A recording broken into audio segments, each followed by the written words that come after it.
বা বাবা এই টাকাটি রেডি করছেন? হ্যাঁ বাবা, টাকা রেডি করছি। তবে শোনো, আমাদের তো এই বাড়ি হানি আর কিচ্ছু নাই। এই ভেবেছে বাবা 5 লক্ষ টাকা আমি সংগ্রহ করছি, কারণ তুমি চাকরি করবার বিদায়। যদি কোনোদিন তুমি এটা না উদ্ধার করতে পারো তাহলে তো আমার রাস্তা ছাড়ার পথ নাই রে। বা আমি এই ধরনের বাড়ি প্রতি মাসের মাস আমি 3-4টে কিনতে পারবো, কিন্তু চাকরিটা হইল আব্বা আমার জন্য দোয়া করবেন। আলহামদুলিল্লাহ বাবা, আমি অত্যন্ত তোমার জন্য দোয়া করি, কারণ তুমি আমার একমাত্র সন্তান। দেখো, তোমার মাও নাই, তোমার একটা বোনও নাই, শুধু আমি একা। এই যে ধরো বাবা 5 লক্ষ টাকা, সাবধানে টাকাটা নিয়ে যাও, কিন্তু মাথা বাবা রাখবা, যদি তুমি বাড়ি না কিনতে পারো তাহলে যে আমার রাস্তায় থাকতে হবে বাবা। আব্বা টেনশন নিয়েন না, ঠিক আছে বাবা। যেভাবে দিতেন আমি যেন আপনার আশা পূরণ করতে পারি। আচ্ছা আচ্ছা আচ্ছা বাবা, যাও। আচ্ছা বাবা, গেলাম। হ্যাঁ, আসসালামু আলাইকুম। ওয়ালাইকুম সালাম। ইয়া আল্লাহ, আমার সন্তান রে 5 লক্ষ টাকা বাড়িরে বিক্রি করে দিচ্ছে। আল্লাহ, তারে তুমি একটা ভালো চাকরি মিলাই দাও, না হলে যে আমার রাস্তা ছাড়া আর কোনো পথ নেই বাবা। যাও বাবা, আমি তোমার জন্য দোয়া করি বাবা, যাও। 5 বছর পরের কাহিনী। পরিচিত লাগতেছে, রাস্তাটা শুয়ে রয়েছে, বুঝলাম না বিষয়টা। কাকু, আরে আদেশ কাকু না বাবা তুমি? এটা রাস্তা শুয়ে রয়েছেন করে নাকি? আর আপনার এই অবস্থা করে পাঞ্জাবি তালি তুলি সিরা।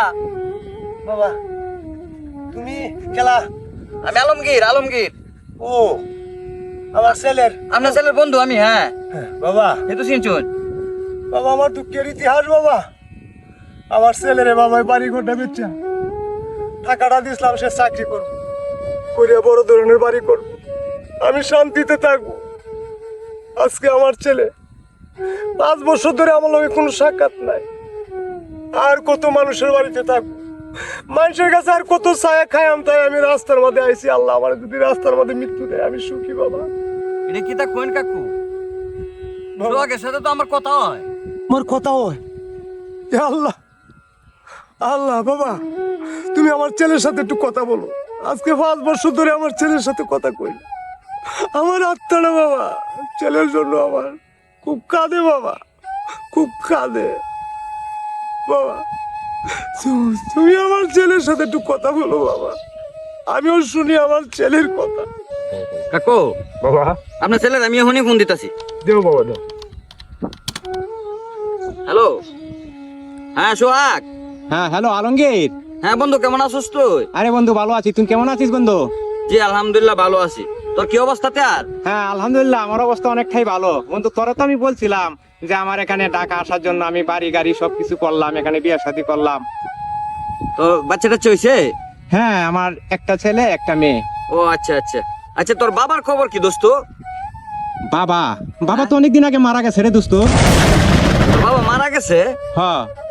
আমার তো বলস না একদিনও যে তোর বাবা মারা গেছে। আরে সময়ের অভাবে বলতে পারি না আর কি বন্ধু তোর সাথে। আচ্ছা সোহাগ। হ্যাঁ বন্ধু। বন্ধু আচ্ছা রাখি, ভালো থাকিস। আচ্ছা তুইও ভালো থাকিস। ওকে।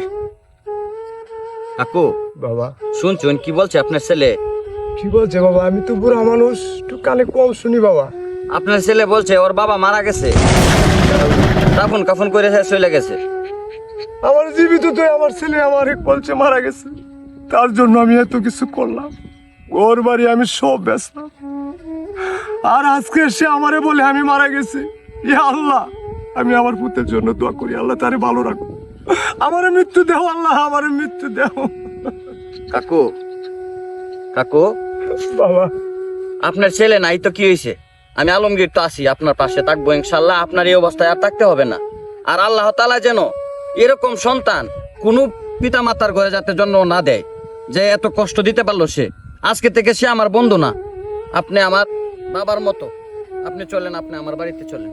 বাবা, আমি এতটা ভাবতে পারিনি আমার ছেলে যে আমার জন্য আজ এত নিষ্ঠুর, চলেন।